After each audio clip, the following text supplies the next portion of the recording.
Right now, one of the biggest hidden battles in the world is not on land or in the air. It's deep under the ocean. With tensions rising between the US and Russia over trade, sanctions, and global power, both nations are bringing back Cold War style strategies. And one of the most powerful tools in their arsenal, nuclear submarines. So, the big question is, who actually dominates the underwater world, America or Russia? Let's break it down here in this video. The US Navy has some of the world's most advanced submarines. Their Ohio-class ballistic missile submarines are stealthy giants. These are called boomers, and there are at least 14 active in the US fleet. Each one can carry 20 Trident second D5 missiles. These missiles can travel thousands of kilometers and carry multiple nuclear warheads. Basically, they can strike any target in the world while staying hidden underwater for months. These submarines are designed to stay out at sea for a very long time without needing a break. But the US doesn't just stop there. They also have fast attack submarines. These are smaller, quicker, and more versatile. The latest is the Virginia class. 24 of them are in service. They can launch Tomahawk missiles, Harpoon missiles, and also carry torpedoes. These submarines are also used for intelligence missions and special forces operations. Then comes the Seawolf class. Only 3 of them, but they are powerful and super quiet. And finally, the Los Angeles class. About 24 of these are still running. These were originally built to counter the Soviet threat during the Cold War.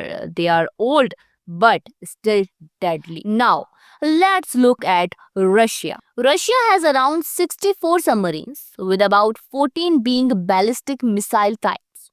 Their Borei class submarines are the newest and strongest. Russia has 8 of them. Each can carry 16 Bulava missiles, powerful nuclear weapons. These subs can also fire torpedoes and anti-submarine rockets. The crew size is over 100 people. These will soon replace the older Delta IV class, which still has 6 active subs. These carry Sineva missiles and are still part of Russia's nuclear defense. On the attack side, Russia's Yeltsin class subs are very modern. Only 4 are in service, but they are quiet and deadly. Each can carry long-range caliber or Onyx missiles. These can hit ships or land targets with precision. Then comes the Akula class. About 5 of these are active. The word Akula means shark in Russian. These submarines are specially made to silently hunt enemy ships and submarines. They are armed with torpedoes and heavy missiles, including Granite and Onyx.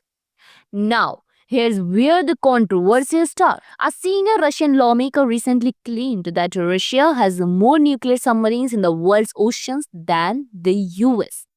He also said that the American submarines that President Trump ordered to move near Russia are already under Russian tracking. On the other hand, the US just moved 2 of its nuclear submarines to strategic spots, a move straight from the Cold War playbook. Why? Because Russia's former president Medvedev warned about using the dead hand, a system that can launch nuclear missiles even if Russian leadership is destroyed. So the big question is, who really controls the oceans? The US has more advanced and diverse submarines with strong stealth technology and global reach. But Russia has powerful nuclear boats and a strong presence in its local waters. And while both countries are showing off their strength, it's clear this is a silent game of chess happening deep below the surface. The common person never sees it, but the stakes are global. For more updates, subscribe to our YouTube channel TSW News. News that reveal the truth.